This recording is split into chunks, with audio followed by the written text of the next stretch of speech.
माजी के नामवर फिल्मी हीरो गुलाम वहीउद्दीन से मिलने स्टेट लाइफ सोसाइटी लाहौर में उनकी रिहाइशगाह पहुंचे। बाहर आकर खुद इस्तकबाल किया।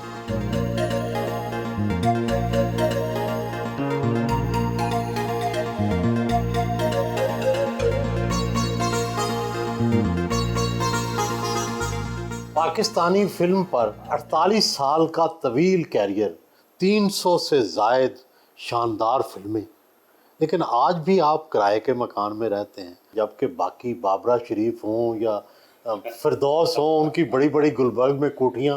ये फ़र्क क्यों?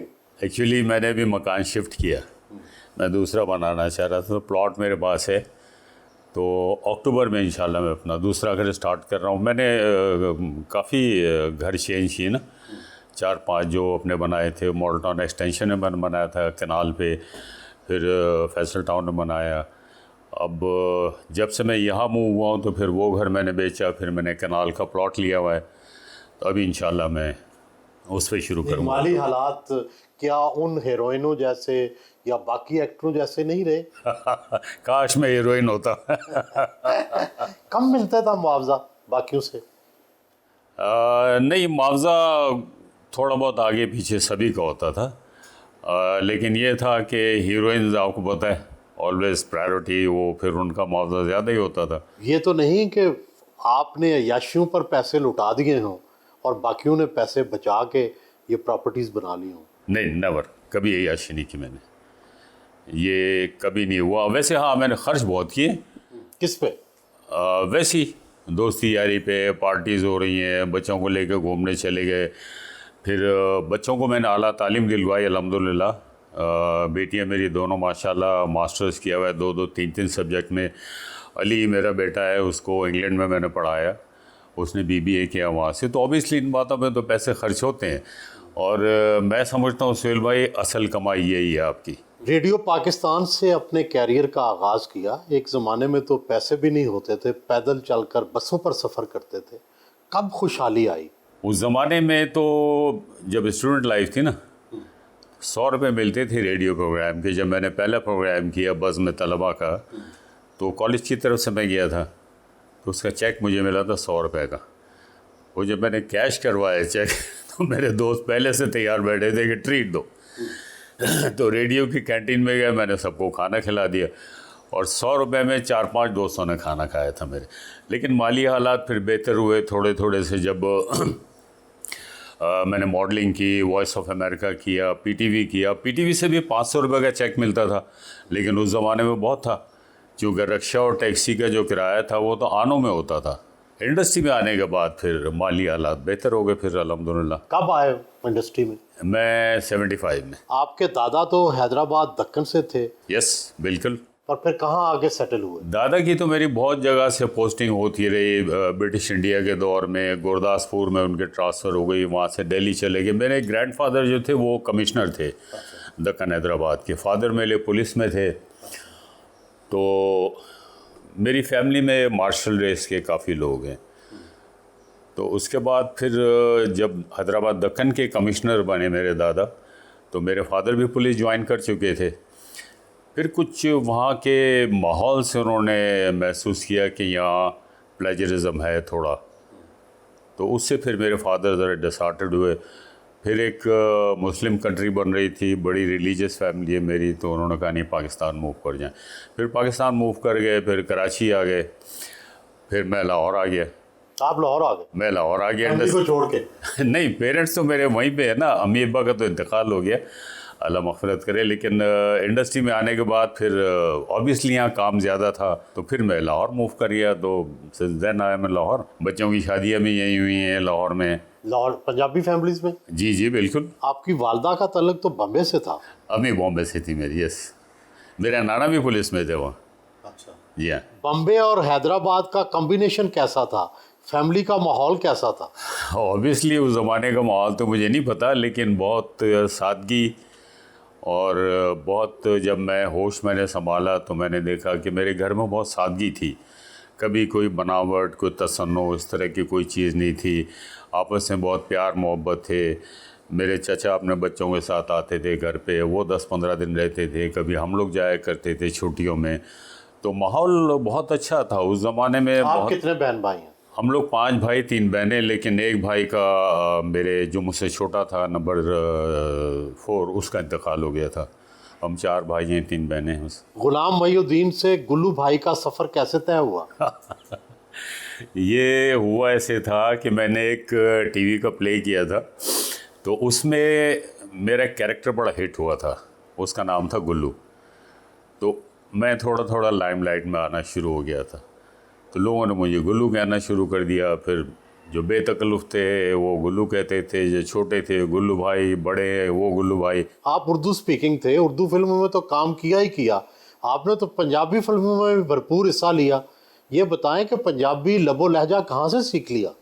सुहेल भाई, जब मैं लाहौर आया तो जिस वक्त मुझे ऑफ़र हुई पंजाबी मूवीज़ की, तो मैंने उनसे कहा कि देखें अभी मैं उस तरीके से बोल नहीं सकता जिस तरह से स्क्रीन पर बोला जाता है, मुझे थोड़ा सा टाइम दे दें। तो एक डायरेक्टर थे, उन्होंने मेरे सामने ब्लैंक चेक, नहीं पहले आपने मेरी करनी है। मैंने कहा नहीं, ये कह लेंगे हम डबिंग करवा लें। मैंने कहा नहीं, मैं ख़ुद करूँगा। फिर जब मैंने किया तो सबसे पहली फिल्म थी अल्ताफ़ साहब की, कातिल थे फरिश्ता, वो मैंने की। तो अल्हम्दुलिल्लाह मैं जब पंजाबी बोलता हूँ तो बहुत से लोग बिलीव ही नहीं करते हैं कि यार ये आप किस तरह बोलते हो। मैंने कहा क्यों नहीं बोल सकता, मेरी अपनी ज़बान है, मेरे मुल्क की ज़बान है यार, उसको बोल के मैं रोटी कमाता हूँ। तो मैं बोलता हूँ आम लाइफ में मैं पंजाबी बोलता हूँ अपने दोस्तों के साथ। मेरा नाम है मोहब्बत एक रोमांटिक फिल्म थी जिसने डंके बजा दिए। चाइना में वो 18 साल चली और वहाँ आपके मुजस्मे तक बनाए गए। ये बताएं कि इस फिल्म में क्या ख़ास बात थी जिसकी वजह से आप हिट हुए? फिल्म ही बहुत अच्छी थी, वो म्यूज़िक बहुत अच्छा था उसका, और सेकंड हाफ जो था ना उसका बड़ा इमोशनल था। वो जहाँ वो कहानी एक टर्न लेती है कि जहाँ पता लगता है जो बाबरा जो मेरी वाइफ बनी थी, जब हमारी शादी हो जाती है, हम लोग खुद शादी कर लेते हैं, उसको कैंसर डिक्लेयर करता है डॉक्टर, तो वो बड़ा एक इमोशनल पोर्शन था टिल एंड। तो चाइनीज़ जो है वो भी बड़े इमोशनल है, तो उनको अच्छा लगा। तो ये उनकी मोहब्बत है, उनका प्यार है कि उन्होंने मेरे मुजस्समे लगाए हुए हैं वहाँ पे, और एक ऑडिटोरियम है वो भी उन्होंने मेरे नाम पे रखा। और मैं 2006 में मैं गया था जिंगचांग, उनका एक प्रोविंस है, उसका कैपिटल उड़ुमची। तो ये मेरे जो दोस्त से शो करने गए थे हम लोग, उन्होंने कहा था आप लोग शो करें यहाँ पे, तो मुझे उन्होंने होटल के उस प्रेसिडेंशियल स्वीट में ठहराया था जहाँ प्रेसिडेंट क्लिंटन को उन्होंने ठहराया था। मतलब इतनी रिस्पेक्ट और इतनी मोहब्बत उन्होंने मुझे दी है, मैं इसके लिए हमेशा उनका शुक्रिया अदा करता हूँ। और मुख्तलिफ़ डेलीगेशंस आते थे, स्टूडेंट्स ही आते थे, बिज़नेस कम्युनिटी के लोग आते थे। तो मेरा काम यही होता था कि सारा दिन सुबह 11 बजे से लेकर रात 9-10 बजे तक मुख्तलिफ़ औक़ात में मैं होटल में लॉबी में जाता था, नीचे तमाम लोगों से मिलता था जाके। बाबरा शरीफ के साथ आपकी जोड़ी बड़ी मकबूल हुई, फिर नादरा के साथ भी आप बड़े अच्छे लगे। ये बताएं कि आपको फिल्मी दुनिया की कौन सी हीरोइन अच्छी लगी? अब आप पिटवाएंगे मुझे। देखिए इस फिल्म में मैं आपको एक बात बताऊं, सबका बहुत अच्छा काम, लेकिन चूंकि ज़्यादा काम बाबरा, नीली, नादरा, अंजुमन, सायमा, फिर रीमा, इन तमाम लोगों के साथ काम किया, तो सभी मुझे अच्छी लगी। ईमानदारी की बात, अगर कोई एक होता तो ज़रूर मैं इसको पॉइंट आउट करता।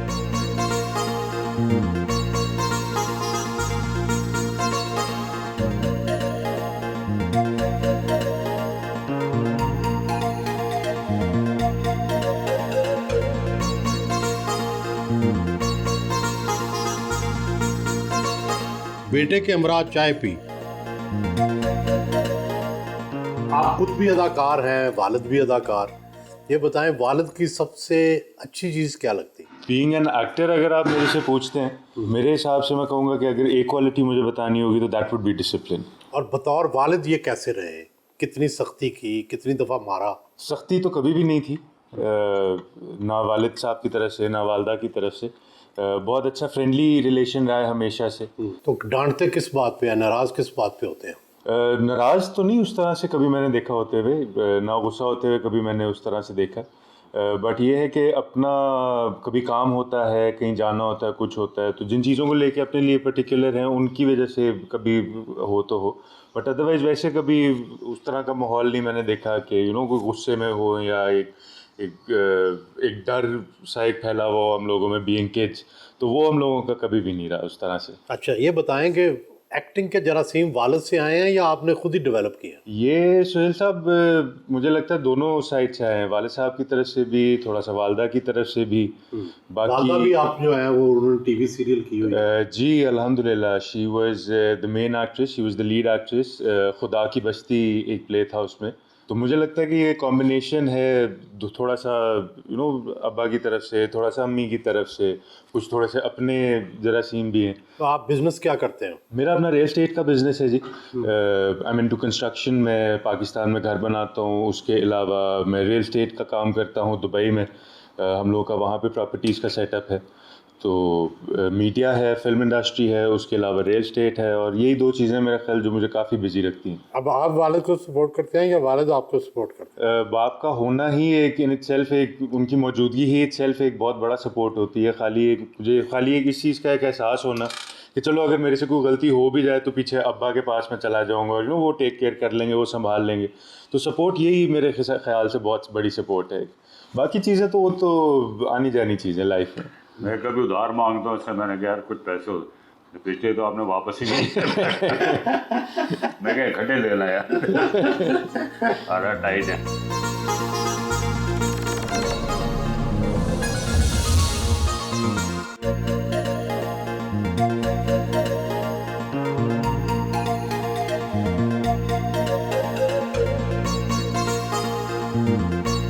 घर से रवाना हुए। फिल्मी दुनिया में आप स्कैंडल फ्री रहे, हालांकि तितलियां तो आपके गिर्द भी मंडलाती होंगी। दरअसल स्कैंडल की लकीर है ही नहीं मेरे हाथ में और या फिर ये कि मुझे किसी ने पसंद ही नहीं किया, ये भी हो सकता है। नहीं, स्कैंडल नहीं हुआ, बस दोस्ती मेरे सभी के साथ थी, जितनी हीरोइंस हैं। बिल्कुल अगर हम बैठे हैं तो लगता था कि दो मर्द बैठे हैं या दो लड़कियां बैठी हैं, इस तरह की मेरी दोस्तियाँ सभी के साथ थी। स्कैंडल तो उस वक्त बनता है ना कि जब आप ज़रा कुछ तकल्लुफ़ हो, कुछ छुप छुपा के मिल रहे हैं या कोई इस तरह का, तो ऐसा नहीं रहा, कभी नहीं है। फिल्मी हीरोइनों में से सबसे खूबसूरत आपको कौन सी लगी? मैं समझता हूँ नादरा बहुत खूबसूरत थी, बड़ा फेयर कलर था उसका, ब्लू आइज़ उसकी, तो वो अच्छी खूबसूरत लड़की थी, बहुत बाकी स्क्रीन पे सभी अच्छी आती थी, लेकिन आम लाइफ में नादरा भी बहुत खूबसूरत थी। आपने दो अदवार की फिल्मी हीरोइनों के साथ काम किया, जो सीनियर थी यानी बाबरा शरीफ और उस ज़माने की हीरोइनें, और फिर रीमा के साथ भी, मीरा के साथ भी, इनके साथ भी काम किया, नूर के साथ।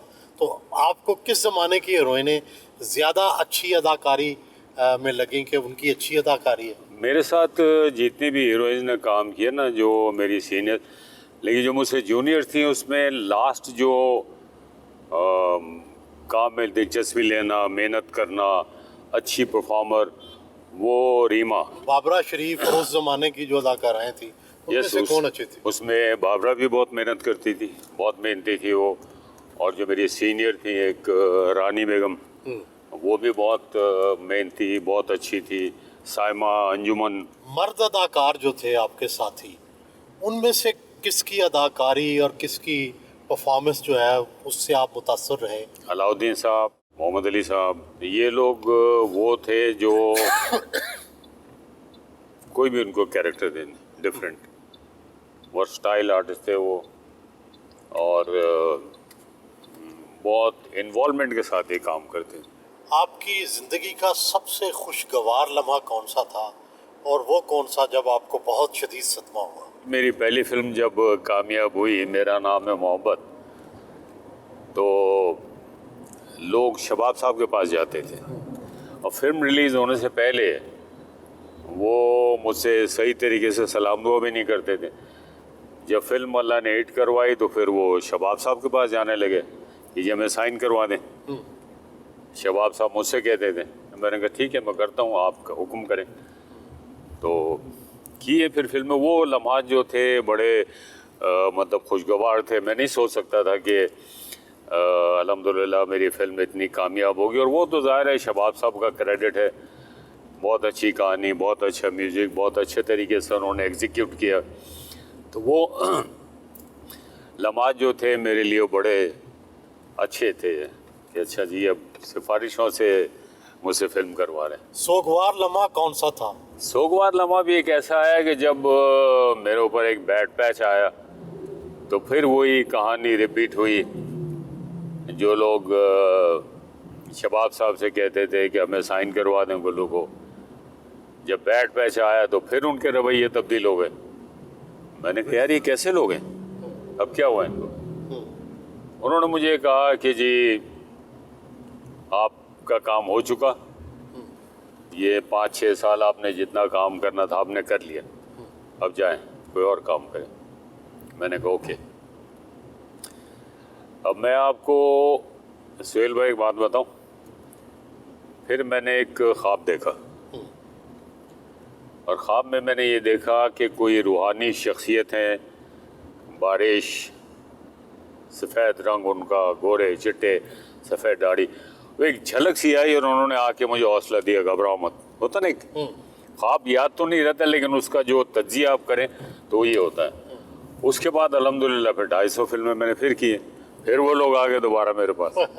मैंने कहा यार वो तो आपको पता चला वो रूहानी शख्सियत कौन सी थी? नहीं, ये नहीं पता लगा कौन थे, लेकिन एक झलक सी आई थी और उन्होंने मुझे हौसला दिया। फिर आम तासुर है कि जो फिल्मी दुनिया के लोग हैं ये तेज़ रोशनियों में रहते रहते मसनूई ज़िंदगी के आदी हो जाते हैं, हकीकी ज़िंदगी से कट जाते हैं। आपका जो हकीकी ज़िंदगी है उससे कितना राब्ता है? मैं सुहेल भाई अब अपने मुँह से मैं क्या कहूँ आपको कि मुझसे जितने भी लोग मिलते हैं, शोबिस इंडस्ट्री के लोग हों या आम लोग हों, वो मुझे ये कहते हैं कि आप फिल्मी लोग नहीं लगते, आप फिल्मी आदमी नहीं हो। मैंने कहा क्यों, कि आप में वो बातें नहीं है फिल्मी लोगों में। तो मैंने कहा यार फिल्मी लोगों में क्या बात है? कहने थोड़े से वो आर्टिफिशियल होते हैं, कोई एटीट्यूड होता है। तो अल्हम्दुलिल्लाह मेरे अंदर ऐसी कोई बात नहीं है और मैं आज भी अल्हम्दुलिल्लाह 2-3 नौकर भी हैं, घर में भी हैं, सारा कुछ है, लेकिन मैं अपने काम खुद में करता हूँ। मैं अपने कपड़े भी खुद धो लेता हूँ, जूते भी खुद पॉलिश करता हूँ, जो काम हो सकते हैं मैं अपने खुद करता हूँ मैं सारे। किस अदाकार के या अदाकारा के साथ आपकी ज़्यादा अच्छी दोस्ती रही या किसकी यादें आपको अब भी आती हैं? नदीम साहब, काम भी किया हमने बहुत साथ, लेकिन ये है कि हम लोगों का ये होता था कि काम भी बहुत हमने किया साथ, ट्रैवल भी करते थे हम साथ और क्रिकेट मैचेस वगैरह भी खेलना, फिर वैसे भी गेट टुगेदर पार्टीज वगैरह होती थी, कभी मेरे घर पे, कभी जावेद, कभी नदीम, कभी कुरैशी साहब की। तो वो बिखर गए हम सारे सब। तो वो जो यादें होती हैं, वो बातें होती हैं, वो तो याद आती है ना। आपकी खानगी ज़िंदगी कैसी गुजरी? आपकी वाइफ जो हैं वो अगरचे उन्होंने ड्रामों में अदाकारी तो की लेकिन शोबिज़ की लाइफ में वो ज़्यादा मुतहरक नहीं है, तो आपकी कैसी रही खानगी ज़िंदगी? बहुत अच्छी सुहेल भाई, और मैं समझता हूँ कि जितना काम भी मैंने किया है, बहुत ट्रैवल किया है, हर साल हर 2 महीने बाद 1-1.5 महीना मुल्क से बाहर जाना, सारा क्रेडिट जो है मेरी वाइफ का है कि बच्चों की तालीम, उनकी एजुकेशन, उनकी तरबियत, ये सारी चीज़ें उनकी हैं। लेकिन ये है कि कभी कभी बर्थडे भी होते हैं। किस बात पे? इसी बात पे कि कोई काम बोल दिया उन्होंने। अच्छा मैं जो हूँ ना, मैं थोड़ा सा एबनॉर्मल आदमी हूँ। वो काम बोला मेरा जहन की और मैं शूट पे जा रहा हूँ, वो ये हो गया ये करना है। मैंने कहा अच्छा ठीक है, कल बात है, चला गया। तुमने बताया नहीं। मैंने कहा क्या? मैंने कल क्या कहा था? मैंने कहा पता नहीं क्या कहा था। तुम सुनोगे मेरी बात तो तुमको पता होगा ना। तो वहाँ पर तो टाइम ही नहीं है, तुम्हारा तो दिमाग ही वो फिर फटा। फिर मैं बच्चों को जाकर यार इनको समझाओ अपनी अम्मा को। तो बेटी मेरी छोटी है, हमने तो नहीं शादी करा दी, आप ही की थी, आप ही निपड़ो, हमारा कोई वास्ता नहीं। अच्छा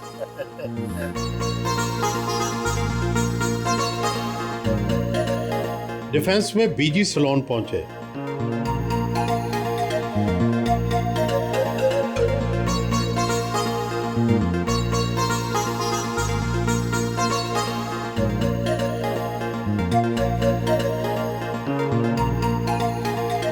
सैलून ओनर एनी से मुलाकात की, मैनीक्योर और पेडिक्योर करवाया।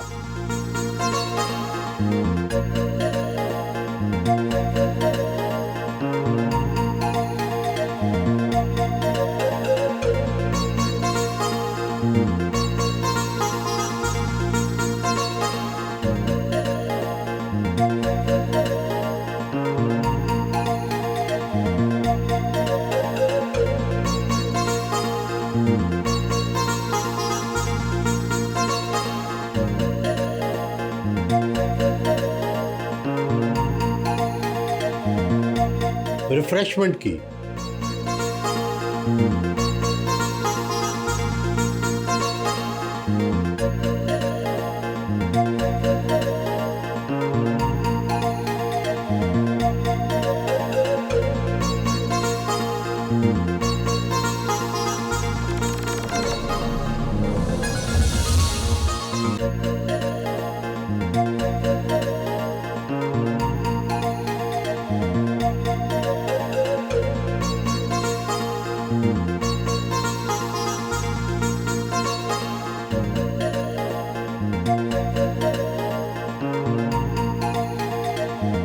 एवर न्यूज़ स्टूडियो पहुंचे।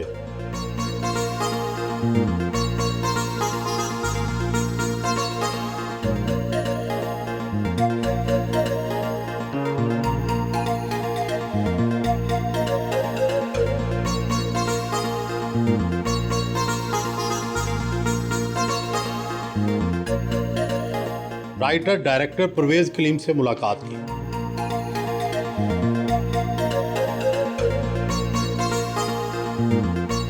परफॉर्मिंग आर्ट के हवाले से गुल्लू साहब, एक तो पहली बात है वो इंतहाई प्रोफेशनल आदमी है, लॉयल्टी बहुत ज़्यादा है उसके अंदर। परफॉर्मेंस का यह आलम है कि आपको पता है हम तो झूठ का काम ही करते हैं ना, झूठ लिखते हैं फिर झूठ छापना शुरू कर देते हैं।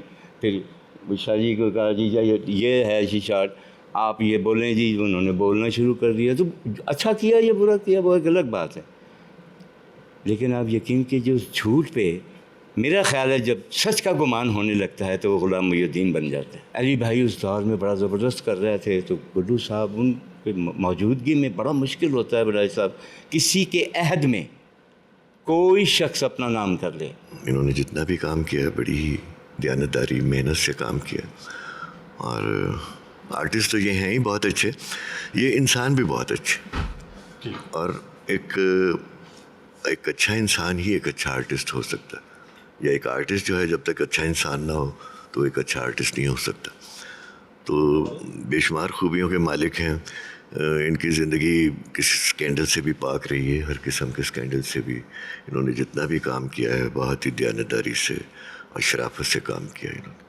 तो ये हमारा बहुत ही बड़ी प्यारी शख्सियत है, अल्लाह इनको ज़िंदगी दे, सेहत दे। गुलाम मुहिउद्दीन साहब एक पैदाइशी आर्टिस्ट हैं, बाई बर्थ हैं, कुदरती टैलेंट है इनके पास, और इन्होंने साबित किया कि फ़नकार जो है ना वो पैदाइशी होता है, एक्टर बनाया जाता है, फ़नकार नहीं बनाया जाता, आर्टिस्ट नहीं बनाया जाता। तो ये वो आर्टिस्ट हैं जो कुदरत ने बाई बर्थ इन्हें वो टैलेंट दिया है।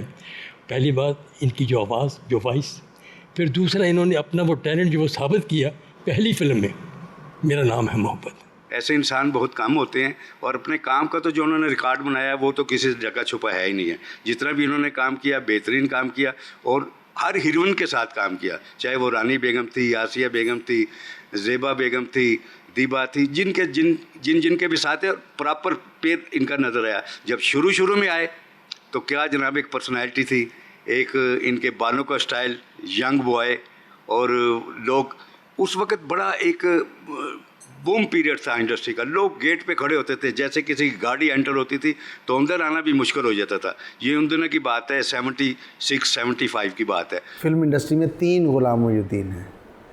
एक ख्वाजा परवेज़ साहब जो बहुत बड़े शायर, उनका नाम भी गुलाम मुहिउद्दीन है। एक बहुत बड़े एक्टर जिनका ये प्रोग्राम है, उनका नाम भी गुलाम मुहिउद्दीन है।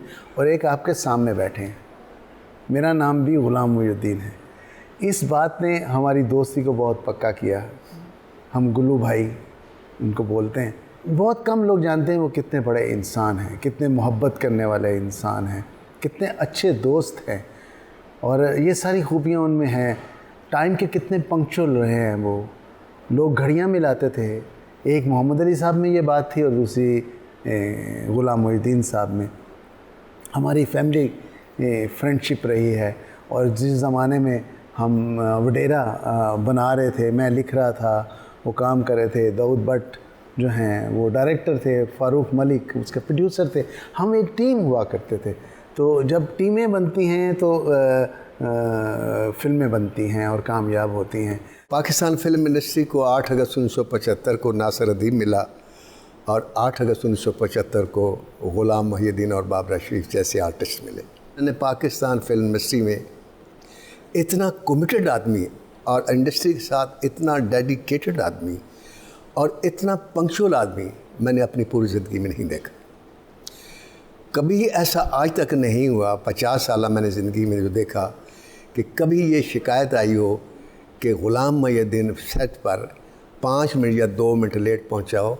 हमेशा डायरेक्टर और प्रोड्यूसर से पहले सेट पर बैठा होता था।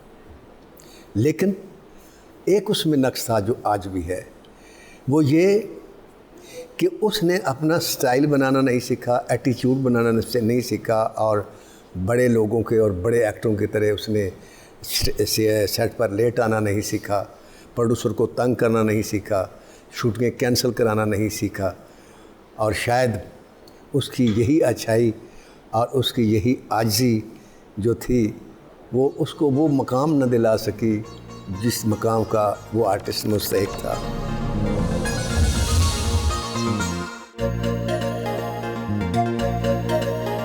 पाकिस्तानी फिल्म इंडस्ट्री के अरूज और जवाल दोनों के आप चश्मदीद गवाह हैं।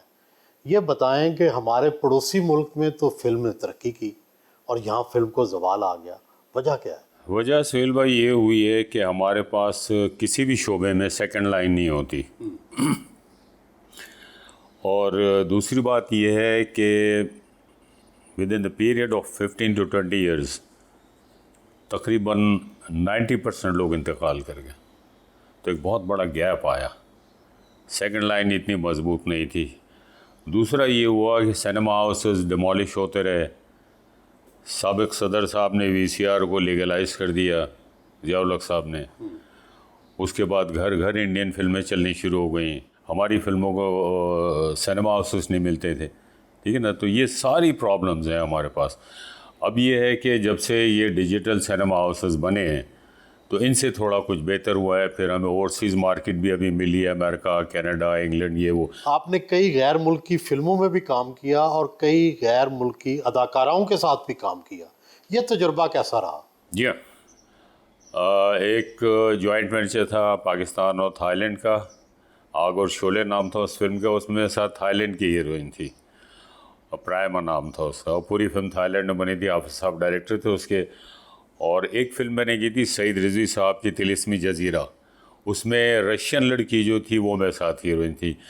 जावेद फाजिल साहब की एक फिल्म थी आग ही आग, उसमें बांग्लादेश की हीरोइन थी नौतन। फिल्म जना के लिए भी तो आपने वॉइस ओवर किया था। कायद-ए-आज़म पे फिल्म बनी जना के नाम से, वो हॉलीवुड प्रोडक्शन थी वो। तो उसमें रोल जो किया था कायद-ए-आज़म का, वो उन्होंने किया था क्रिस्टोफर ली, जो हॉलीवुड के भी बहुत बड़े एक्टर थे।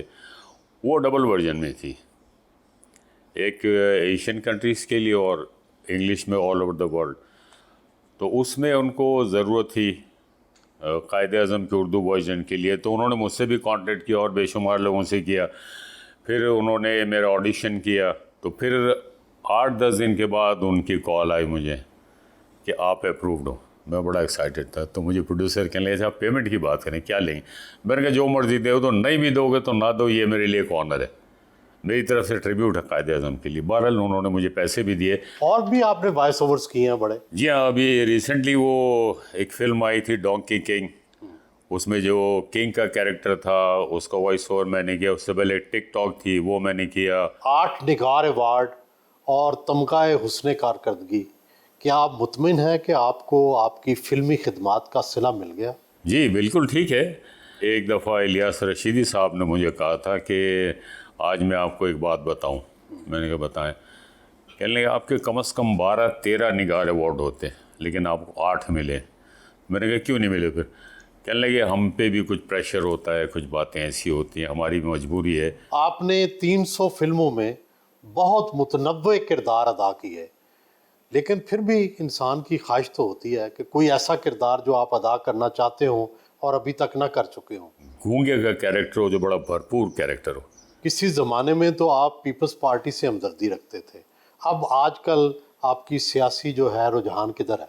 देखिए मेरा अब भी पीपल्स पार्टी की तरफ ही है रुझान। और मैं पीपल्स पार्टी में सोहेल भाई भुट्टो साहब के दौर से हूँ, जब मेरी स्टूडेंट लाइफ थी। लेकिन बहरहाल अब मेरी तो दुआ यही है कि जो मुल्क के लिए अच्छे हों, इसका फ़ैसला मैं अल्लाह पे छोड़ता हूँ। हाँ, वो कोई भी पॉलिटिकल पार्टी हो, वो आए और वो मुल्क को संभाले। किसी ज़माने में फिल्मी मरकज़ लाहौर होता था, अब आहिस्ता आहिस्ता ड्रामों की वजह से ये कराची मुंतकिल हो चुका। आप क्या समझते हैं कि लाहौर अगर दोबारा मरकज़ बने तो सिर्फ उर्दू फिल्मों का बनेगा या पंजाबी फिल्मों का मरकज़ बनेगा? देखिए, माजी में भी दोनों फिल्मों का मरकज़ रहा है ये। मैं अपनी स्टूडेंट लाइफ की बात करूँ आपको, तो उर्दू भी बनती थी, पंजाबी भी बनती थी और कराची में भी बनती थी। और अब जो भी होंगी फिर दोबारा होगा, उर्दू भी होगा, पंजाबी भी होगा। और मैं कहता हूँ सुहेल भाई, देखिए हमारा एक्चुअल जो डिक्लाइन शुरू हुआ ना इंडस्ट्री का, वो हुआ है जब ढाका फॉल हुआ है, क्योंकि वहाँ से बड़ा टफ कंपटीशन मिलता था। मैं बड़ी पहली कलर फिल्म वहाँ से आई, पहली सिनेमास्कोप फिल्म वहाँ से आई और बड़ी बड़ी अच्छी फिल्में आई हैं। तो ये कंपटीशन दोनों शहरों का आपस में होना चाहिए, तो इससे क्या होता है कि आपको रिजल्ट अच्छा मिलता है। आपको आज तक सबसे ज़्यादा मुआवजा किस फिल्म का मिला और कितना मिला? ज़रूरी है? अब पुरानी बात है, आप तो कर देंगे। नहीं, हाईएस्ट जो भी की थी वो रिसेंटली की थी, जिसमें मैं और अली थे दोनों। अली उसमें हीरो था, बेटा मेरा। हाँ, तो उसमें फंस जाऊंगा मैं इनकम टैक्स उसे 12 लाख रुपए। आपके वालिद आपको अजहर क्यों कहते थे और आपकी बीवी गुल? माय गॉड, ये सही है? आप तो मुझे सीक्रेट एजेंट लग रहे हैं, आपको बिल्कुल हर चीज़ का पता है। जी बिल्कुल। उर्फियत जो एक घरेलू नाम भी होता ना, अक्सर देखा होगा आपने, वो अजहर नाम है मेरा। और जब मैं आया हूँ फिल्म इंडस्ट्री में तो मुझे शबाब साहब ने कहा था कि आप नाम चेंज करें अपना। तो मैंने उस पर शबाब साहब से माजरत की, हालांकि उनका बड़ा क्रेडिट है, वही मुझे लाए थे इंडस्ट्री में। उसकी वजह ये थी कि देखिए, नाम रखने का जो इख्तियार है वो वालिदैन के पास होता है, और मेरे दादा के इंतकाल के बाद मैं पैदा हुआ था तो फिर ये नाम रखा। तो मैंने कहा अगर मैं नाम चेंज कर लूँ तो मेरे पास कोई इख्तियार नहीं है। तो मेरे पेरेंट्स भी बुरा मानेंगे इस बात को। तो शबाब साहब बजाय नाराज़ होने के बहुत खुश हुए। उन्होंने कहा ये आपने इतनी बड़ी बात कह दी है, मुझे बहुत अच्छी लगी ये बात, आप इसी नाम से काम करोगे और आप चलोगे। आपको ये एजाज़ भी हासिल है कि आपने पाकिस्तानी फिल्मी दुनिया की पहली क्रिकेट टीम बनाई और फिर इससे कई फलाई मंसूबे जो थे उसमें हिस्सा लिया। आप खुद कैसे क्रिकेटर थे? मैं बड़ा अच्छा क्रिकेटर हूँ। अगर मैं रेगुलर क्रिकेट खेलता, शोबिस में ना आता, तो बहुत मुमकिन है मैं पाकिस्तान खेल जाता, क्योंकि मेरे साथ के जो दोस्त थे उन्होंने पाकिस्तान खेला है। लाइक तस्लीम आरिफ हो गए और जावेद मियादाद हो गए, अजमत राना हो गए, ये साथ खेलते रहे। ये हम लोग साथ खेलते थे उस ज़माने में। उसके बाद जो सेकंड जनरेशन जब आई है, जिसमें शान, मोहम्मद राना, रैमो, अरबाज खान, सऊद, ये सारे भी अच्छे क्रिकेटर्स हैं, तो हमने नेशनल टीम के साथ ही मैच खेले। जनरल तौक़ीर ज़िया साहब ने करवाया था, पीटीवी से लाइव टेलीकास्ट हुआ और हमने 4 आउट भी कर लिए थे उनके।